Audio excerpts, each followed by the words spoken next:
while Britain's richest aristocrats danced beneath Buckingham Palace chandeliers. A 23-year-old maid was freezing alone outside a servant hallway. Her punishment? Spilling tea on the wrong woman, and by morning, the King of Britain would carry her into the palace himself. Snowstorms slammed violently against the palace windows, while music and laughter echoed through the royal ballroom upstairs. Inside, nobles toasted champagne beneath golden chandeliers worth more than most people's homes. But only 2 corridors away, Emily Carter sat curled on the freezing marble floor, wrapped in a thin servant blanket that barely protected her from the cold. Her entire body trembled uncontrollably. The punishment had happened so quickly. Emily still barely understood it herself. One moment she had been serving tea during dinner. The next, Lady Beatrice Ashford, the Queen's favorite aristocrat, was staring down at the small stain on her silk gloves like Emily had personally insulted the crown. And then came the laughter, not loud. Laughter, the softer kind, the kind wealthy people use when humiliating someone they believe is beneath them. Perhaps the servant should spend tonight learning her place. Lady Beatrice had said calmly, nobody defended Emily. Nobody ever defended servants inside Buckingham Palace. So by midnight, while royalty danced upstairs beneath crystal light, a terrified young maid was being punished outside the servant corridors like unwanted trash. Emily hugged her knees tighter against the cold. Her fingers already burned painfully from the freezing air slipping through the old palace windows. She tried not to cry. Crying only made powerful people crueler. She had learned that lesson very early. An older servant passed her quietly around 1 in the morning and whispered, "Try not to fall asleep." Then she disappeared quickly before anyone saw her showing kindness. Emily looked down at her shaking hands. Her grandfather had once served this palace too.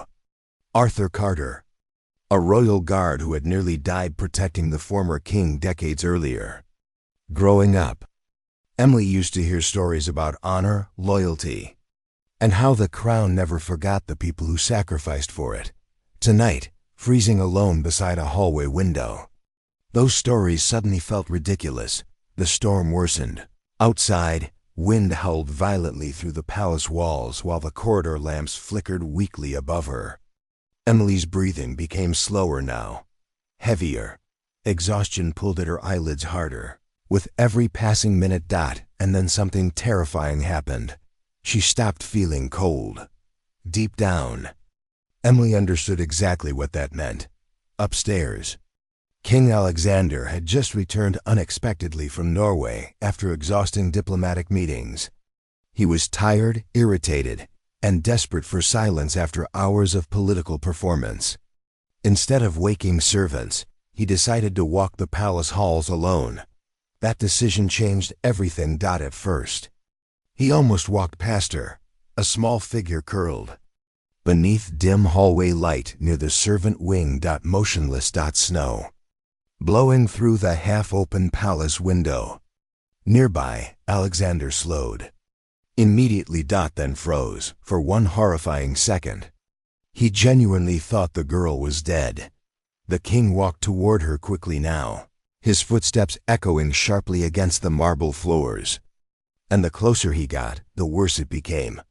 Blue fingertips, pale lips, weak breathing. Far too cold. "Who is this?" the king asked quietly. No one answered. 2 nearby guards looked terrified. A servant lowered her eyes instantly.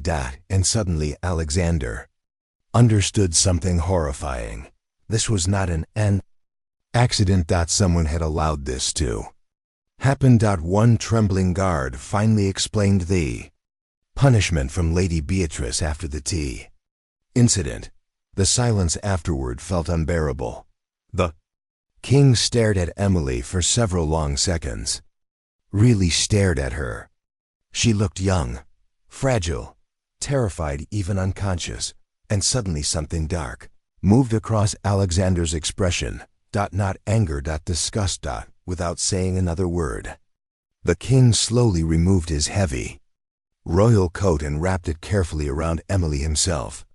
Servants watching nearby looked completely stunned. Kings did not kneel for servants, but Alexander bent down without hesitation and lifted Emily gently into his arms, like she mattered, like her life carried weight. And as the King of Britain carried a freezing maid through Buckingham Palace while snowstorms raged outside, every servant in the hallway realized they were witnessing something the palace would never forget. The next morning, Buckingham Palace felt strangely silent. Every senior royal had been ordered to breakfast, personally by the king himself. Lady Beatrice arrived wearing emerald silk and an arrogant smile, clearly expecting sympathy over the clumsy maid incident. Instead, King Alexander entered carrying a servant file in his hand. Without warning, he threw it across the dining table. "Read her last name," he said coldly. The room fell silent. Beatrice frowned slightly before opening the file. Then her face lost all color. Emily Carter, granddaughter of Arthur Carter, the former royal guard who once took a bullet protecting the king's father, a national hero, a man whose portrait still hung proudly inside the palace military hall. Nobody spoke.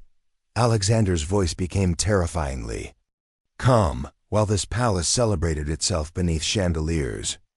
"You left a hero's granddaughter to freeze beside a hallway window." Even the queen remained silent. And then came the moment nobody expected. The king looked directly at the palace staff standing near the walls and said, "From this day forward, no servant in this palace will ever sleep on the floor again." Weeks later, rumors spread throughout Britain that the mysterious young maid had become the king's personal assistant.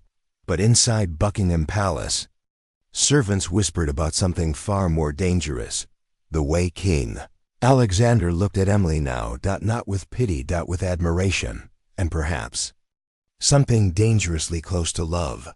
If you enjoyed this royal drama filled with palace secrets, emotional revenge, and shocking royal scandals, subscribe now. Because inside Buckingham Palace, the real drama is only beginning.